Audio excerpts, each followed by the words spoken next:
turabashuhuje kandi tubahaye ikaze nshuti bakunzi ba FAB TV mudukurikira umunsi ku munsi. Amahoro y'Imana akomeze kubana namwe kandi Imana ikomeze kubaba hafi, mwe mutameze neza, mwebwe muri mu bigeragezo, mwebwe muri mu makuba, muhumure, Imana izabigenza neza, ibahindurira amateka, ibakure mu bigeragezo muhagaze muri munsi.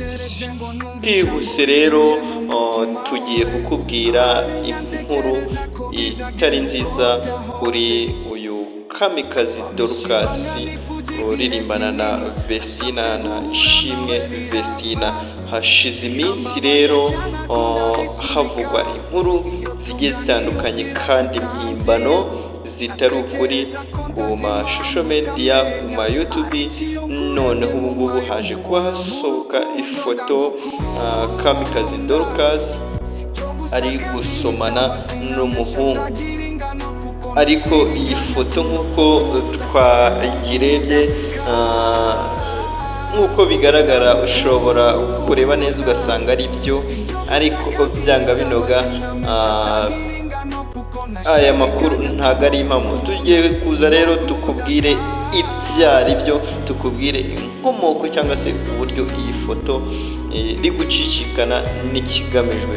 Iyi rero ni FAB TV, wowe ukigera hano bwa mbere tuguhaye ikaze tukubwira ngo banza ukande subscribe no kukazogera kugira ngo uzajye ubona ibiganiro, inkuru zacu zigiye zitandukanye zicukumbuye umunsi ku munsi. Turaje rero tukubwire iyi nkuru ya Kamikazi Dorcas.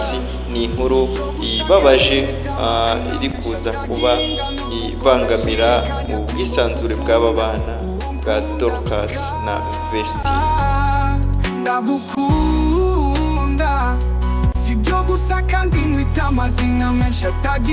Nk'uko mubireba rero, iyi ni ifoto y'umuhungu uri gusomana na Kamikazi Dorcas, ariko tugira ngo twizeze neza abakunzi ba Kamikazi Dorcas na Vestina, tubabwira ko ibi ngibi bishoboka kuba cyane babihimba, bagakora ifoto imeze gutya bakaziteranya rwose bakayeditinga bikamera gutyo. Muhumure, aba bana bayobowe n'umwuka wera, kandi nk'uko tumaze iminsi twumva inkuru ya Vestina bamuvugaho ko yashatse umugabo ukuze, katwite n'ibiki. Buriya turagira ngo tubwire abafana babo, buriya umuntu Imana yavuzeho cyangwa se umuntu Imana ifiteho umugambi ntabwo ajya aburagwa abantu bamuvugaho cyane, ndetse kandi iyo bamuvugaho akenshi ntabwo bakunda kumuvugaho ibintu byiza, ariko buriya Imana igira uko ibigenza kugira ngo ize gusohora ibyo yavugiye ku muntu cyangwa se yavuganye n'umuntu. Kuba rero Ishimwe Vestina ashakanye na uriya mugabo wiwe ntabwo ari igitangaza rero, si n'ibintu bikaze cyane ko umugabo wiwe birashoboka ko yubashye Imana, Imana ikamusubiza umwana witonda nka Vestina, Imana ikamumusubiza rwose.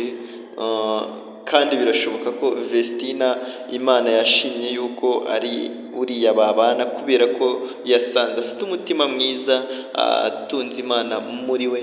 Birashoboka cyane. Tudatambikiriye rero, reka tugaruke ku nkuru yacu twari twababwiye turabagezaho ya Dorcas. Uyu nguyu Dorcas rero, cyangwa se ni Dorcas. Aya mafoto, mu ifoto cyangwa se iyi edit y'ifoto mureba, ntabwo twahamya neza ko ari ukuri. Birashoboka ko ishobora kuba ari ukuri, ariko nanone iyi foto nk'uko bigaragara neza, aba bana kubera ukuntu aba YouTubers cyangwa se abafite imbuga nkoranyambaga bashaka kugira ngo bone amafaranga cyangwa se binjize ku macano yabo, nubwo ari ibintu bidatutse bidakwiriye umuntu uzi Imana cyangwa wubaha Imana. Birashoboka ko aya mafoto bayakora muri ubu buryo, kubera ko twasanze ikoranabuhanga rikora ibintu bigiye bitandukanye, aho umuntu avugisha amafoto, aho umuntu agenda gute ahoberanya abantu, iyo ari amafoto agahoberanya amafoto ari kumuvinga. Ibi birashoboka cyane ko yaba ari impimbano, usibye ko hari n'igihe umuntu asiduka ahagaze mu bihe runaka, bikaba ngombwa ko yisanga muri ubu buzima. Ariko ibi kugira ngo dutangarize abakunzi b'itsinda rya Vestine na Dorcas, turagira ngo tubabwire ko ibi 99% ni ibinyoma, kubera ko aba bana babonye ko bari kuzamura ama YouTube channel ku buryo bugiye butandukanye. Njyewe wabagezaga iyi nkuru ndi Fabrice, ndabakunda cyane, ngira ngo mbabwire ntugende udakanze subscribe kuri iyi YouTube channel yacu, kugira ngo ushyigikire umurimo w'Imana.